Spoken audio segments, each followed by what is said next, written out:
This What's Working with Cam Marston podcast is brought to you by Stella Artois Beer.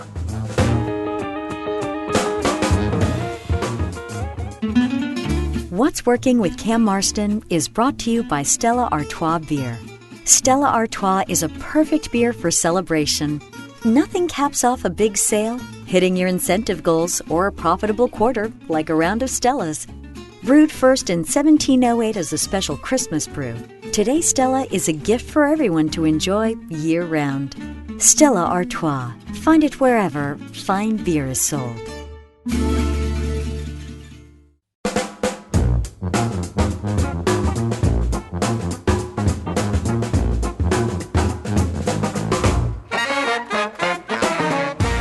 Welcome, everyone, to another episode of What's Working. I'm Cam Marston.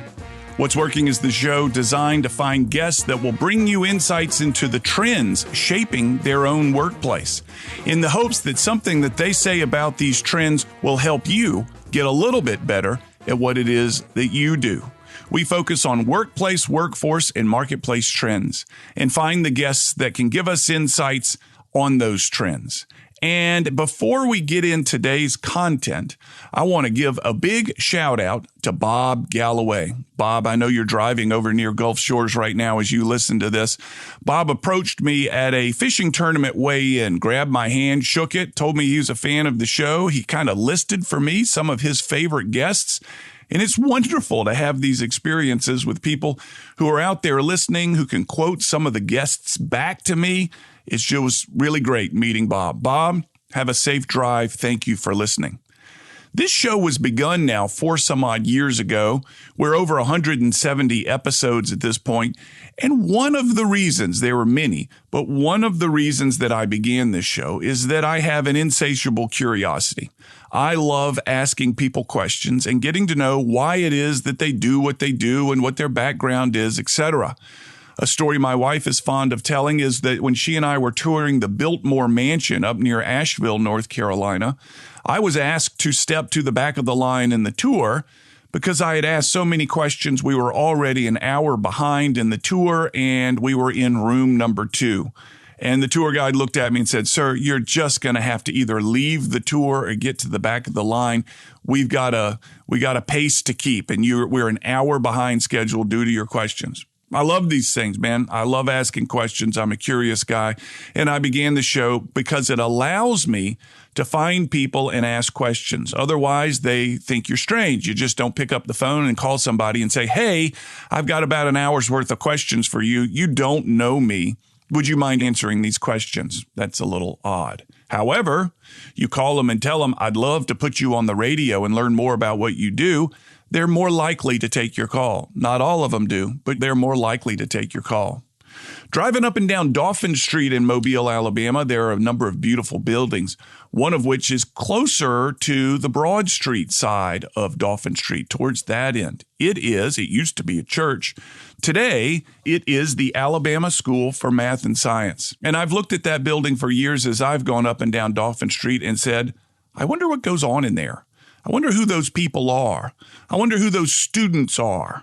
I wonder how the faculty knows what to be teaching considering the school's approach to STEM education. I wonder how the faculty's keeping tabs on what the demands are for the colleges and the workplaces out there. I wonder what this elite group of students hopes to do for themselves once they leave this school. It's a boarding school, if you don't know. It takes a really elite type of student. They kind of keep to themselves, in my opinion. That's from the outside looking in.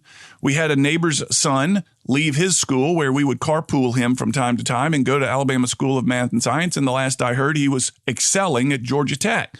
So whatever they got going on down there seems to be working. And I'm very curious about who these people are and how they know what to teach, and then perhaps how they teach it. So in my insatiable curiosity, I reached out. Dr. John Hoyle will join me after break. He's running the show down there. He's going to give us some insight into the school, what it is that they do, what their hopes for their students are, and I'm very curious about, like I said earlier, how do they know what they should be teaching considering the changing demands of the workplace and the marketplace? How do they keep plugged in into what the skills they need to teach to keep these kids ready for whatever that next level is? Very interested in what his insight is on that, and learn a little bit about who these kids are as well. You're listening to What's Working. I'm Cam Marston. Looking forward to getting a John Hoyle together in the studio with me in a moment. Many of these kids go into engineering. That's what my neighbor's son did, that I understand is where he is at Georgia Tech, going into engineering. And engineering has always, and seems to be, will always be a lucrative career for those that can get that degree. It's difficult. And ironically, most every engineer that I know no longer practices engineering. They began as an engineer in their workplace. It got them into the job. And then they were quickly promoted into different places due to their problem-solving skills, which are taught, it seems to me, in engineering school. If I had entered the engineering building on the Tulane campus, if I had entered, there would have been alarms going off and I would have been quickly ushered back to the door. But engineering is one of those lucrative fields that people tend to start in and then move out from, again, due to their problem-solving skills. They also have capabilities for building up some assets. And if you're one of those people, or you're one of these people that have built up assets, it's time to introduce you to my friends at Sandifer Wealth Management. Mark Salyers, Jamie Sandifer. They work on financial planning with retirement and college and estate planning. They can help you with 401k implementation and rollovers. I know these guys. I know their team. Nice, family-oriented, very helpful people. Sandifer Wealth Management. They're looking for people that save more than they spend, and engineers seem to have figured this out. When we come back, I'll have Dr. John Hoyle with me. You're listening to What's Working.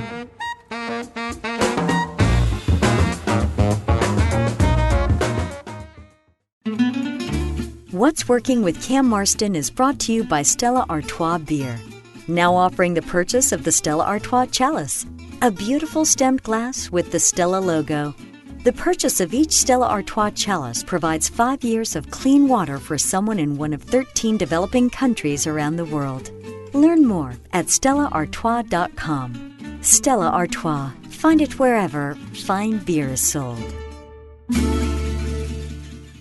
At Spring Hill Toyota, it's just that easy. From our 3-day exchange to free car washes, the benefits of the Spring Hill Advantage make the choice easy to see. We make it easy to own. Every vehicle comes with Toyota Care, plus our no-cost maintenance plan with free tire rotations and oil changes for 4 years. Get peace of mind with free roadside assistance 24/7. And don't forget, it's easy to buy your car 100% online. Visit SpringHillToyota.com today. It's just that easy.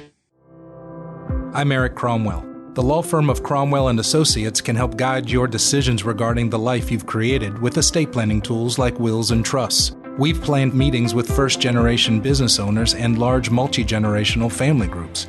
With locations in Mobile and Fairhope, we can assist you and your family through every stage of life. To learn more, call 251-605-9075 or find Cromwell & Associates on Facebook. When you make the right decision, it feels good, like picking the perfect accent rug or choosing a good night's sleep over an all-night crime show binge. It feels really good to make the right insurance decision, too. I'm State Farm agent Allison Horner, and that's why I'm right here in Mobile to help you select the right protection at the right price. I'll make sure you understand your State Farm coverages so you'll know what to expect if the unexpected happens. With me as your State Farm agent, it's easy to make the right choice. You can come by, call, or click AllisonHorner.com. When you want the real deal, like a good neighbor, State Farm is there.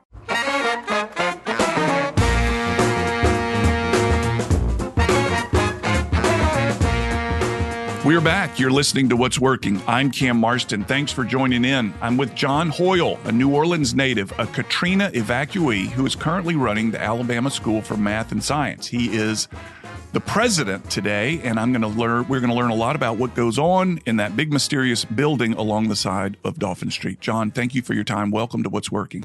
Thanks. I'm excited to be here with you. Let's start by telling people what exactly is the Alabama School for Math and Science. Sure. The Alabama School of Math and Science is a unique high school in the state of Alabama. We're a public school, so we're funded by the state legislature, and we bring kids from all over the state, all 67 counties, and they live on campus, and that's what's unique about the school. And we teach them STEM concepts, but we're not just a STEM school. We also have humanities classes. But we're unique because our teachers are PhDs and master's level teachers, and they really get into some very high level things. What is enrollment? Enrollment is always about 260. That's where we can cap it. That's all the room we have. Are students from every county in the state represented? They have been historically, but you know, during a given year, it comes and goes. Right now, we probably have about 50 counties represented. So there's not a mandate that there be a student represented from every county that the legislature has pushed upon you? No, there's not. And we'd love to represent every county, but right now it's about 50. The applicants, they somewhat self-select. You don't recruit students to the School for Math and Science. So they do self-select. We do recruit as well, but we're a public school, so we have to be careful with what we spend our budget on. We like to spend it on teaching and the curriculum and learning. But we do some recruiting. We travel across the state and host meetings so that people can learn about us. So most of the students, is it accurate to say, know about you, find out about you, and make an application there? Tell me a little bit more about these students. Sure. I can give you a really good example. We had a student graduate this year. She's a wonderful student. She's going to Harvard. She scored a very good ACT. And what she told us about her decision was that she was at a good high school, but she wasn't being challenged. And so she looked around across the state, found us, talked to her parents about it. They were skeptical, but when they came, they viewed the campus, they toured, they talked to us, they did their homework.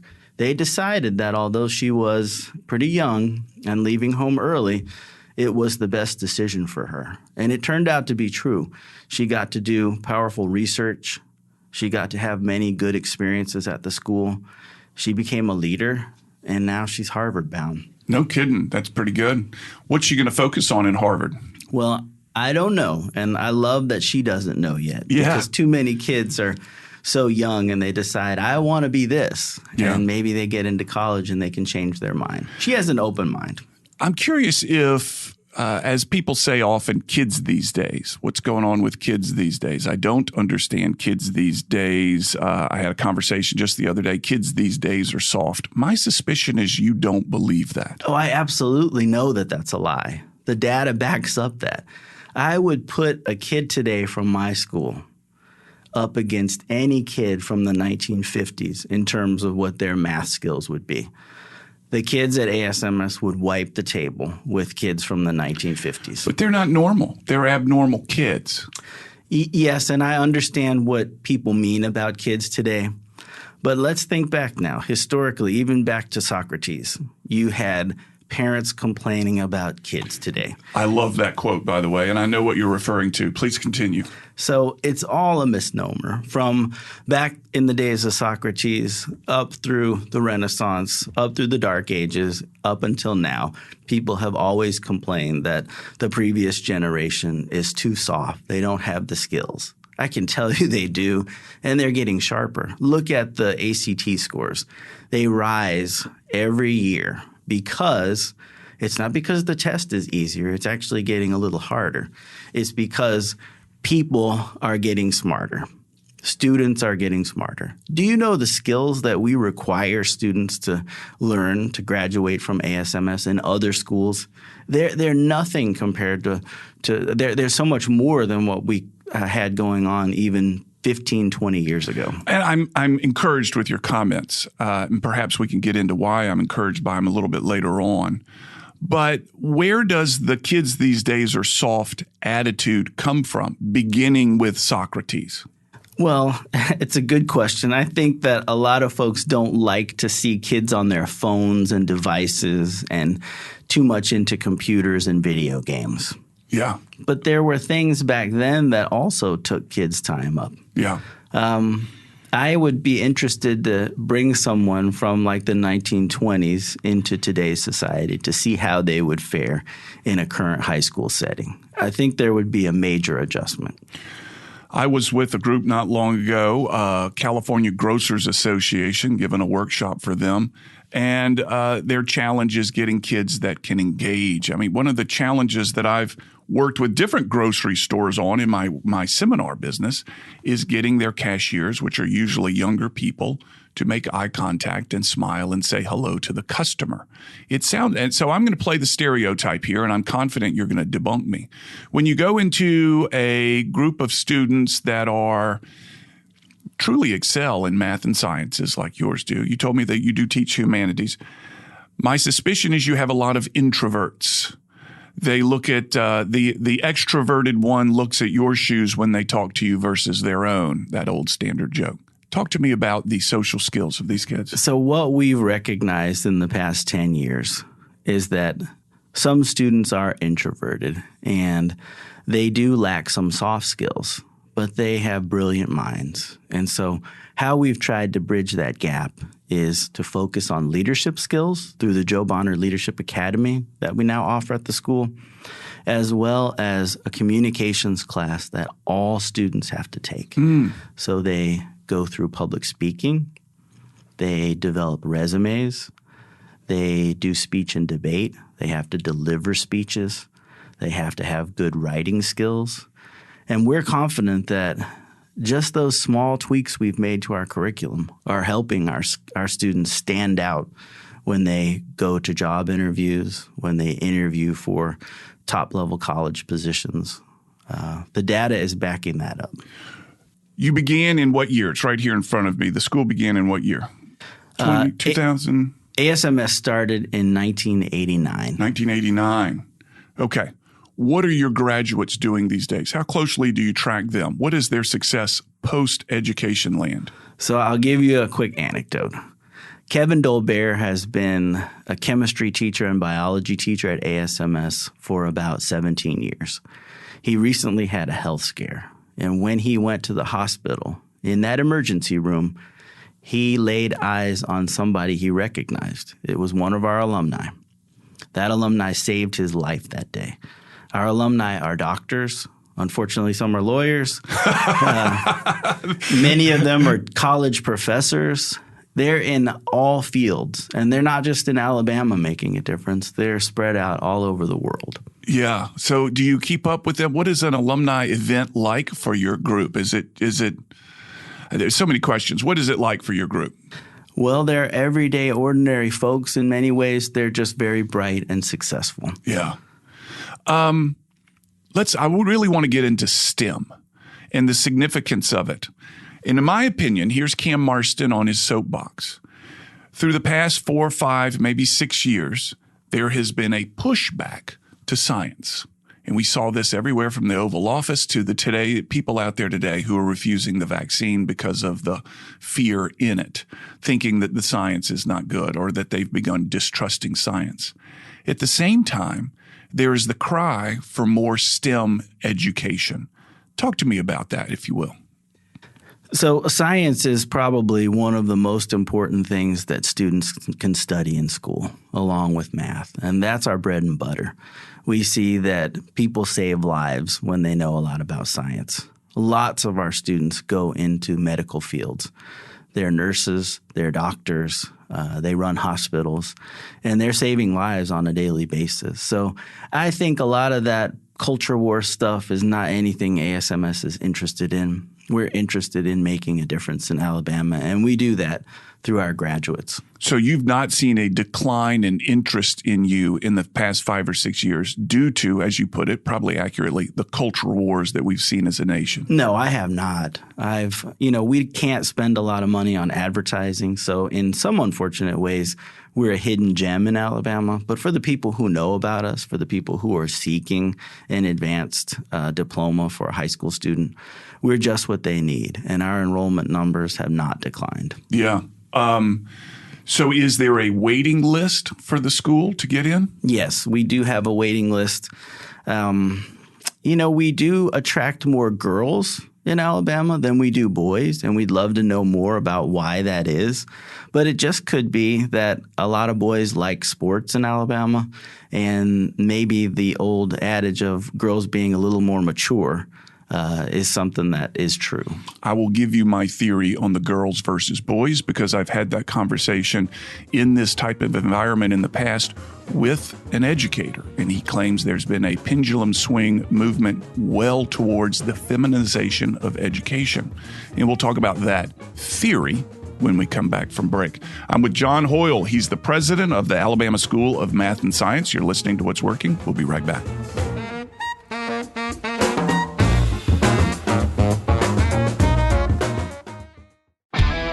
I'm Paul Lewis, General Manager for Lewis Construction. Many of our commercial buildings you drive by daily on both sides of the bay are the fruits of our client relationship since our beginning in the early 80s. It is our mission to bring value to our clients, from retrofits to ground-up construction and everything in between. We have more advocates than any of our competitors who have been in business twice as long. Same with repeat business, same with referrals. Find us online at roylewisconstruction.com and let's talk about your next commercial project. Hi, I'm David Nelson, brewmaster and owner of Braided River Brewing in downtown Mobile. We make drinkable, flavorful craft beer perfect for life on the Gulf Coast. So pick up one of our 6-packs before your next adventure or stop by our tap room for a relaxing afternoon with friends. Follow us on social media for the latest beer releases and events and ask for a Braided River at your favorite bars and restaurants. Thanks for your support. We look forward to sharing our beers with you. This is Cam Marston, and I'm with Cajun Mike of E3 Termite and Pest Control. Cajun Mike, if a homeowner thinks they have termites, do you offer inspections? What about someone buying a new home? Can you come in and take a look and see if there are termites in their new home? Yeah, basically what we would do on a home above and beyond anyone else is we actually do a thorough inspection. But above that, we will use infrared imaging that will allow us to see problems in the wall and at times can tell us if there's anything going on. That's fantastic, Cajun Mike. How can people find you? They can find me at e3pest.com. That's the letter E, the number 3, pest.com. King Solomon wrote, "Without consultation, plans are frustrated, but with many counselors, they succeed." The law firm of Cromwell and Associates has the legal counsel that can help your business succeed with experience in LLCs, corporations, and tax. I'm Eric Cromwell. Our law firm has locations in Mobile and Fairhope. Call 251-605-9075 or search for Cromwell and Associates on Facebook. And let's discuss how we can help you.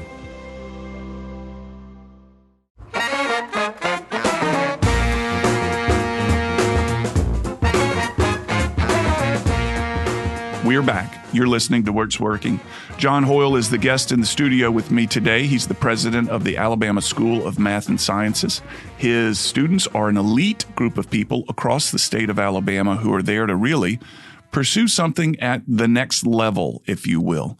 John, prior to break, we were talking about the theory of the feminization of education. And I can tell you where my kids go to school, they don't have but 1 or 2 male teachers in the entire school, which I think is similar to most schools out there.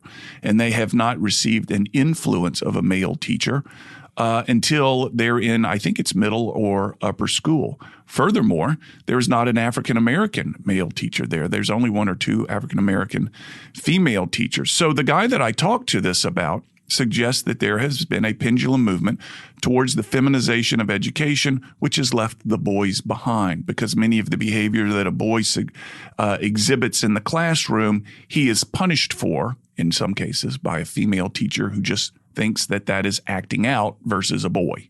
Got a thought on that?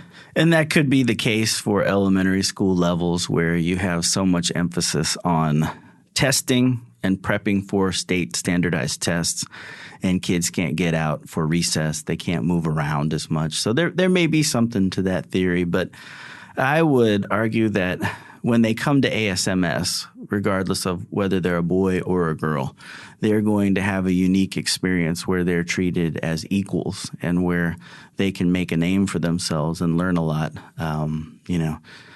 in an open playing field. I have no doubt that ASMS is a different organization than the ones I'm referring to, than the other schools.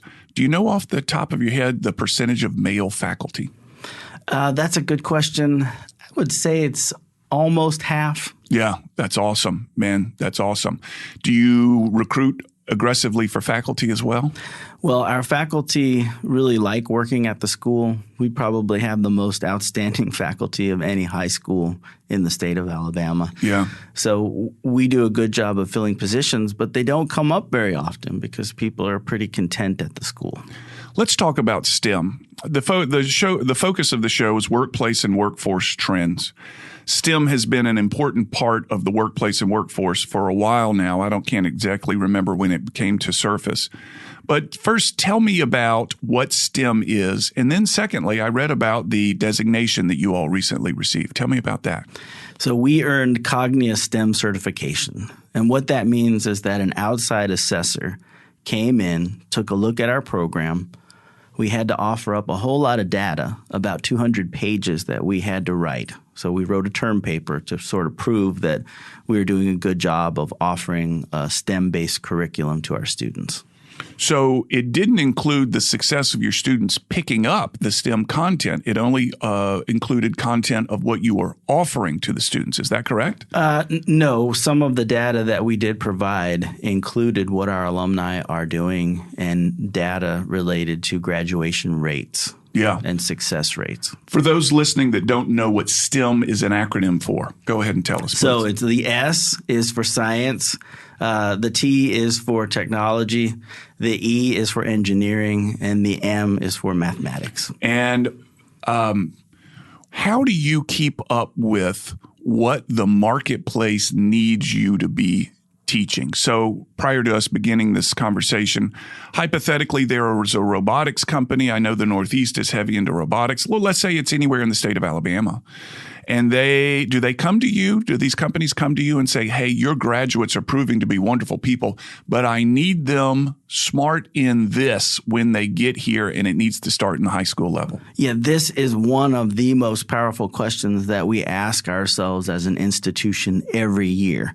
Are we offering what we need to place our kids in a good position to market themselves, not only for college acceptance, but beyond that? So how we go about answering that is, first of all, we look at what colleges are offering. We talk to colleges. Our board of directors is wonderful. They're from all over the state. Many of them are educators, and so they do a good job of helping us get in touch with people throughout the state and beyond, in some cases, to see what colleges are offering. And then we mirror that. We align what we teach with what they're teaching. Are you in contact with these colleges? Absolutely. So you're calling, let's say hypothetically, University of Alabama, saying, what are the questions you're asking them? What are the conversations you're having? And the other thing I have to say is that almost every one of our teachers has college teaching experience. So they know what it's like at that level. And that in and of itself is wonderful experience that they can help their kids to understand what's expected at the next level. Do you have any projections of what the demand is or will be for STEM-educated students? We do. But let me back up and answer one more thing. One thing that's just very simple that we do is we'll call up a college and say, what textbook are you using? Oh. And then we will actually buy that textbook and use it so that when kids get to college, they recognize that textbook and the materials. Very good. And their colleges are eager to share this with you. They're on your side, I assume. They don't view you as a competitor. They're equally as into getting these kids prepared for the next level as you are. Absolutely. Yeah. So what are the projections for STEM-related jobs in the future? It's booming. Healthcare is booming, and not just because of COVID-19. It was already happening before that. Yeah. Engineering, it's going to boom. So those two fields are very big right now. Do you have any students that come into the school that want to be anything other than a STEM-affiliated professional? Of course we do, and those students find great success at the school. It's a misnomer, the name. We are math and science based, and that is our focus. But our humanities programs are just as good. Yeah. Well, you're a full-throated advocate of the school, which I would expect nothing else. Where are you weak? I'm going to put you on the spot. Where's the school weak? And that's an easy one. And I don't mean this as an insult to our students and their time, but we are not an athletic powerhouse. Yeah. You got a lot of field space next to it over there, I see. We do, and our kids are wonderful athletes, and they try very hard. But we don't compete for state championships. We can't. The State Athletic Association doesn't allow us to do that, and that's okay by us. Why? Well, because we recruit from all over the state. Oh, I see. It's the recruiting component. We don't have a football team, by the way, and we're okay with that. Yeah. We love football. When Alabama or Auburn or other schools play, you will always see kids in the TV room watching those games. Yes. But we're okay not offering a football program. So I asked, what are you weak in? And you said athletics, but athletics can't be an important part of what it is that you do, correct? It's not, but we want to create an experience for kids where they can be fit and understand the body and how it reacts to exercising. And so we have a weight room, we have a fitness room, we have a gym. We offer cross country, volleyball, soccer. We offer a lot of sports. And we think that it's good to do that because we want kids to be in shape. We want them to exercise their bodies like they're exercising their minds. And they need a stress relief.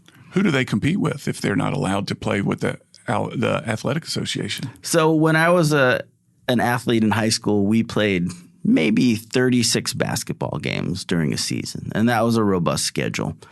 Our students may play 12 basketball games, and they compete against schools locally. Oh, I see. So they don't, quote unquote, count. They count for the people that are playing in them, but it doesn't go part of the record, and they can't excel into a playoff division or anything like that. No playoffs for us, no. Yeah. Who are your coaches for your athletes? So our coaches are great people who also teach classes. Yeah. Coach Bro is one, and Angel Jackson is another. And they're very patient individuals. They know what our students' needs are. They're teaching health classes, they're teaching exercise classes, and they're coaching on top of that. So they bring a great service to the school. What is your effort? And we may be coming up to break here, but I want to talk about what is your effort to create the whole student versus rifling them into a science, technology, engineering, or math thing? How important is it? You told me you offered humanities. You told me you're offering athletics. But is that window dressing, or is it your job? Do you feel you're compelled to create the whole person? So if we offer a class, we want to make sure it's the best class that we can give students. We want that experience to be very good for them, whether it's German, French, Spanish, English, history, economics. Those courses are going to be solid, and our teachers are excellent in those fields. Any class we offer is a good class. So, well, let's take the break. Let's go to break. When we come back, I want to talk about the youth going to a boarding school. Goodness knows boarding schools have existed for a long time. But it's got to be a difficult decision for some kids to uproot themselves, come to what many people consider Mobile a strange part of the state, and go into this school of yours. We'll be right back after this break. You're listening to What's Working. I'm Cam Marston.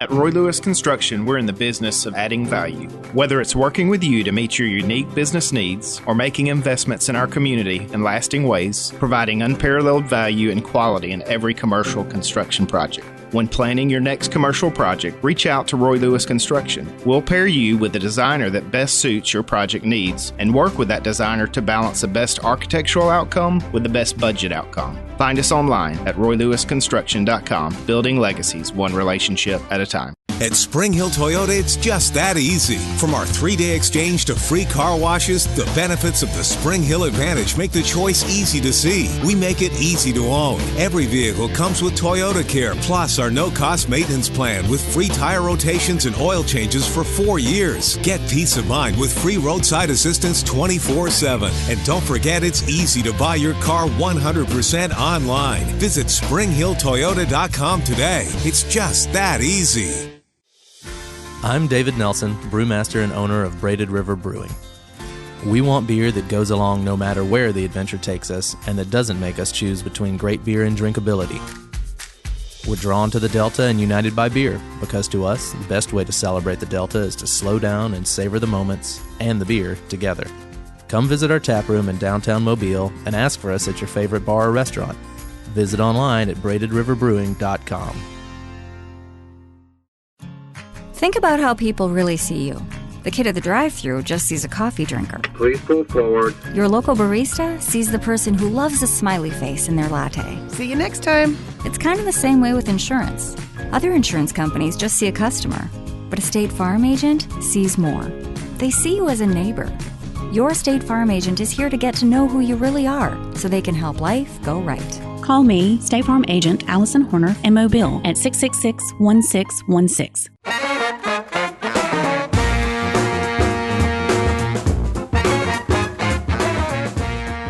You're listening to What's Working. John Hoyle is a New Orleans Katrina evacuee, another one that landed in Mobile on the heels of that storm and has settled down in the city. We have benefited from a lot of intelligent people that have come out of New Orleans and settled in Mobile. John, prior to the break, I asked you, how are you developing the whole student? Are they railroading themselves? You told into a very narrow niche. You told me about the diversity of courses that you offer. You told me about your offering the humanities, but still my mind is wrapped up around somebody who's really, really, really, really intelligent and kind of lack the soft skills. Tell me about that. So that may be. And about 6 years ago, we talked to corporations and different organizations in Mobile. And what we found was that they noticed an industry trend where they were getting new employees who lacked some soft skills. So we dug into that and we decided to partner up with some businesses. And that's how we developed our curriculum for our communications class. And we've been offering it to every single student who graduates from the school for about 6 years now.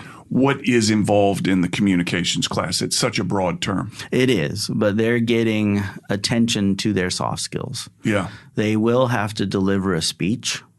They will have to help others edit their papers. They will have to involve themselves in debating students about ideas. They'll look into resume writing, and they'll do mock job interviews with sometimes panels of adults who will kind of critique them and give them guidance. That could be very intimidating for anyone. It can, but we create a very safe environment for them to do that. Yeah. And they're doing it for a grade, so there is motivation there on their part to do well. Yeah. And they know that they need these skills. Some students are very self-aware. You know, an introvert kind of knows that they're shy. And so if they want to excel in different job opportunities and in college interview processes, they know they need to get better at those skills. Let's talk about you for a minute. You're a Katrina evacuee, like I said. You have a big background in education. Let's see, you've got a PhD. Let's see, am I counting this correct? A PhD in instructional design and development from South Alabama, a Master's of Education Leadership from Holy Cross, and a BA in Mass Communication and Political Science from, is it pronounced Principia? Correct. Principia College. You're an educator. You've been in education for a while. Now are you teaching? Do you spend any time teaching? I do. I like to keep a foot in the classroom. Yeah. And what is your normal day doing? Well, my normal day involves a lot of the day-to-day responsibilities of running a school. And so right now we're excited about some future prospects that we have. We're going to build a new science research facility. It will be named after the famed Alabama scientist Edward O. Wilson. And so the state of Alabama very much believes in what we're doing, and they backed it up. They put their money where their mouth is. They gave us a grant of $6 million to help us build this building. Nice. So right now, a big responsibility that I have is to make sure we're on the right track to break ground soon and to accept bids and get that building built so that our teachers and students can move in and get going. Give me a sense of what a science building contains. What is the actual architecture of it that makes it unique? Yeah, the outside of it is going to look like the rest of our campus. Yes. It's what goes on the inside that counts. And so we studied what other colleges are offering in terms of lab experiences. And what we found is flexibility is going to be key for us, and research space. So one thing that is unique about my school is that we have so many PhDs on staff who can conduct research, college and graduate level research. And we're going to bring that experience to our students now. And that will be more unique than what other high schools are doing throughout the country. Is it you have a competitive tone when you say that. It will be more unique than what other high schools are doing throughout the country. Where does competition come into this? Well, there's nothing wrong with healthy competition. And although Alabama sometimes struggles with offering high-level education, in Mobile and throughout the state, education is improving to a great extent. And we want to be at the forefront of that. Yeah. So are you comparing yourself to other similar state organizations in other states? Let's say the Florida School for Math and Science? Yes, we do. We're part of a consortium. It's the NCSSS consortium. And so it's secondary specialized schools. And we do compare ourselves to them, but in a healthy way. We talk a lot. We're associated with them. We're on the phone with them. And we go to conferences with them. And so we share ideas. And some of the things that are working at the North Carolina school are things that maybe we'll bring back. And some things that we're working on and doing well with, maybe another school in the consortium will take back and learn from us. Is there any pressure from the state of Alabama to enforce that the students come back here to practice, to the state of Alabama to practice their skills? Absolutely. We want them to. We don't like brain drain throughout the state. So when we talk to students and when we're recruiting them and talking to their families, we tell them that you will get a great education here, but we would hope that at some point you would consider what Alabama has to offer. There's no effort to waive tuition, reduce tuition if they commit to coming back and practice their skill for 5-7 years after their final moment of education. So the great thing about the Alabama School of Math and Science is we're free. We charge nothing for tuition, for room and board. They pay a student activity fee, but that has nothing to do with us educating them. It has to do everything with like going to prom, winter formal, fun activities. It pays for their yearbook. But other than that, they come to ASMS for free. Wow. I could see how the state could lean on you to make sure you plant the message of please bring your education back home. And they do. If you go get medical care in Mobile, Alabama, there's a good chance you'll run into an ASMS graduate. Shortly after that, an ASMS lawyer. There are a few of those, yes. Do you consider it a failure of the organization if you pump out a lawyer? No, not at all. Not at all. We need good lawyers. So you are New Orleans transplant, education through and through. Where do you – it's summertime now as we record this. Where do you relax? What is your – there's a great question that I think the New York Times asks. Give me your Sunday agenda. Oh, sure. I have picked up pickleball. Have like the really? Rest of the country during the pandemic. And so I can't get enough. And in fact, today after school, a group of faculty and staff are getting together in our gymnasium to play pickleball. So I'm looking forward to that. Yeah. Is it very competitive? It is. We have an art teacher. His name's Orrin Kicklider. He is the senior staff member now. He's been at the school for about 25 years. He is a very good pickleball player. Something has occurred to me as you were talking about pickleball, mind wandering. You don't have to fundraise, do you? We do. Yeah, we do. We definitely fundraise. We have a foundation, and they upkeep the buildings. Our buildings are 80 years old, so that's a constant battle that we have. To keep those buildings up is difficult. But we do fundraise, and we do rely on that to help us, expand. And this new building that we're going to build, the state has given us $6 million, but we think it's going to be more than that. Construction costs are going up, as everyone knows. As everyone knows, one of the challenges I've had is getting people on the show to talk about the price of lumber. No one wants to go on the record to talk about it. It's really interesting. Fundraising seems to be a lot of time spent in people in your positions in education, asking for money, finding grants, et cetera. How much time per week are you spending doing that? Because we're now building a new building, it's lot increased. More time is going to be spent there. And I'm looking forward to it. Yeah. If I had a bad product that I was trying to ask money for, I'd be nervous. But we have an awesome product.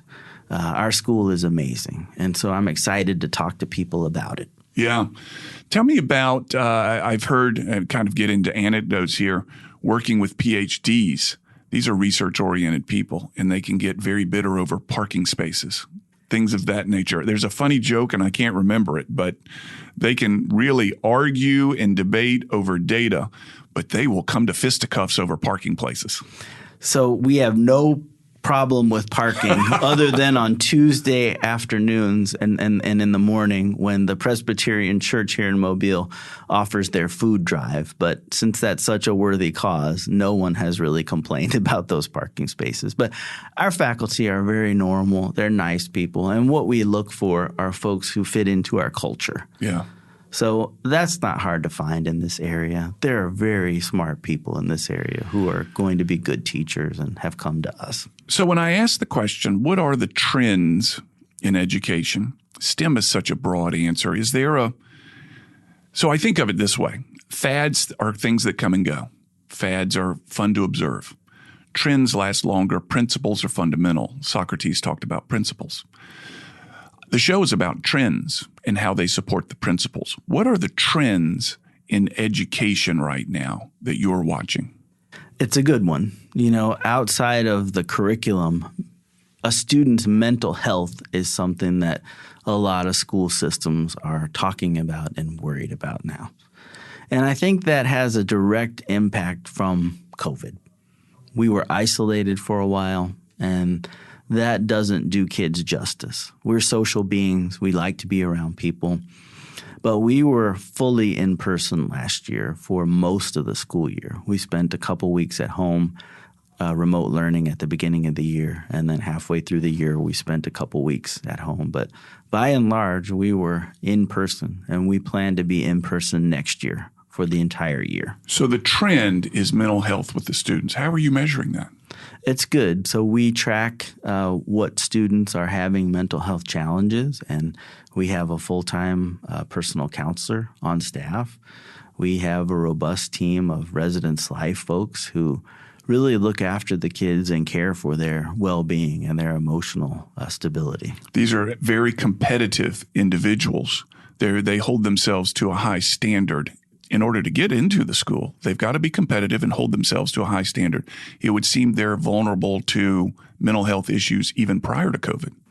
Well, I think that that's true, that sometimes smart people can have mental health issues. But, that's the way of the world right now. And so what we will do is anything we can to help our students succeed. We have safety nets in place. It's not a sink or swim environment. And our counselors and our teachers and the folks who work at the school, they care about these kids and they do what they need to do to help them.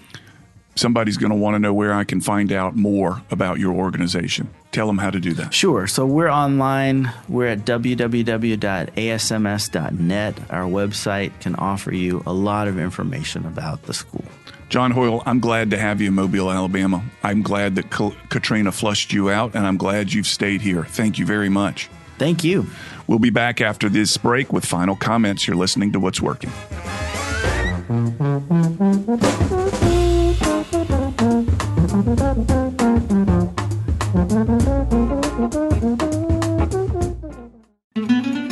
What's Working with Cam Marston is brought to you by Stella Artois Beer. Stella Artois is a perfect beer for celebration. Nothing caps off a big sale, hitting your incentive goals, or a profitable quarter like a round of Stella's. Brewed first in 1708 as a special Christmas brew, today Stella is a gift for everyone to enjoy year-round.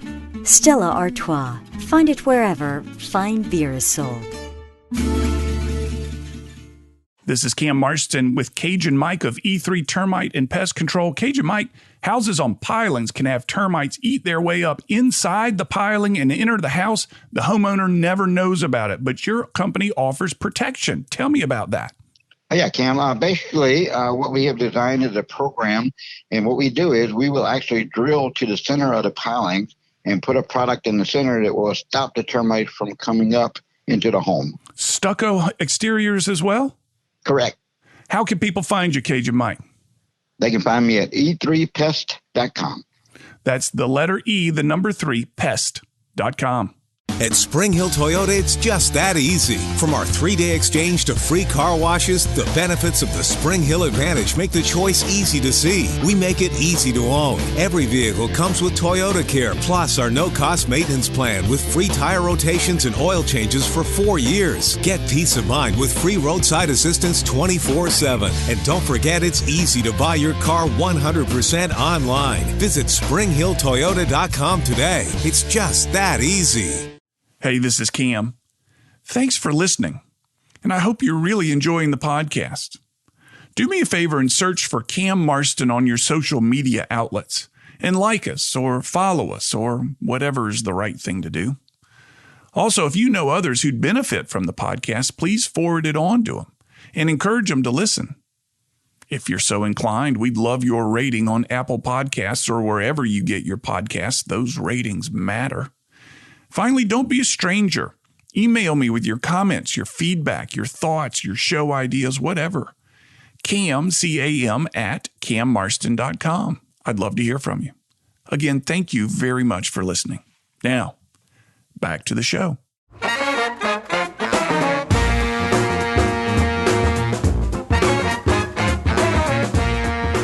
I get the distinct impression that John Hoyle is very good at what he does, and loves what he does, and loves the people that he works with.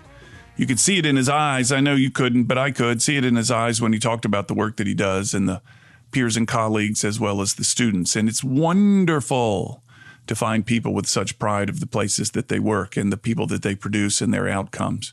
It's nice to know an organization like that exists here in the state of Alabama. I guess I shouldn't be surprised, but when you hear some of the qualifications of the people that work there, and some of the successes of the students that come out of there, it's something that I think we all should be very proud of in our little town of Mobile, Alabama. One of the constant themes that I come up with on this show, or that I'm struck by on this show, is the amount of talent that this city has and the type of people that have made it successful around here. And it's a conversation that I frankly love. There's so much of it that always points to the athletes from this part of the world, and we have more than our fair share of them, particularly baseball players. But there's some remarkable talent around here, and they choose to find this corner of Alabama and make it their home, and we're lucky for that. I want to remind you to check us out on social media. We keep an active presence. I keep an active presence on Facebook, on Instagram, on Twitter. I wouldn't say it's actually active, but I'm there on Twitter, where you can find us and what we're doing, the shows that we're creating, some of the photos from the interviews and the guests, etc., things like that. Check us out on social media. Give us a check. Give us a find, or whatever that language is. Love to have you. Also, don't forget about the podcasts of these shows. If you enjoy them and wonder what guests we've had in the past, you can find them at whatsworkingcam.com. Again, whatsworkingcam.com. That's where the podcasts live, and it's on that page that you can find links to other shows, previous shows as well, places that you can subscribe to the show, and just as importantly, forward that show on to somebody else and say, hey, man, I heard this. You need to hear about this too. Speaking of which, we're always taking suggestions for content. If you know somebody that's got a pretty interesting story to tell, they don't have to be local to Mobile, Alabama, but got a pretty interesting business angle, pretty interesting story to tell, I'd love to meet them. The most popular topics that we tend to get around here, the ones that get the most feedback, are with succession planning. And I'm thinking of putting a series of shows together on succession planning from a leadership point of view, from a consulting point of view, whatever it may be. Again, that topic is always forefront when people start talking about what interests them the most in the show. It's their succession planning challenges. And I want you, if you've got some insight to share along those lines, email me, Cam, C-A-M, at cammarston.com. Again, Cam, C-A-M, at cammarston.com. Look forward to hearing from you. As we wrap up the show, we always need to acknowledge the people that are so generous and kind and make this happen. And on a separate note, we also need to acknowledge John Thompson. He is the show's producer, and every time we produce one of these shows, it's a day that he has not been able to get out on his boat and get to Horn Island, where the beer out there tastes like 10.7% better on the shores of Horn Island. Thank you, John. I appreciate the work that you do. Sometimes it's easy, and sometimes it's hard, the way I send you this content. Well, that's it for the show. Have a good show, everybody. You're listening to What's Working. I'm Cam Marston. Have a good week, everybody.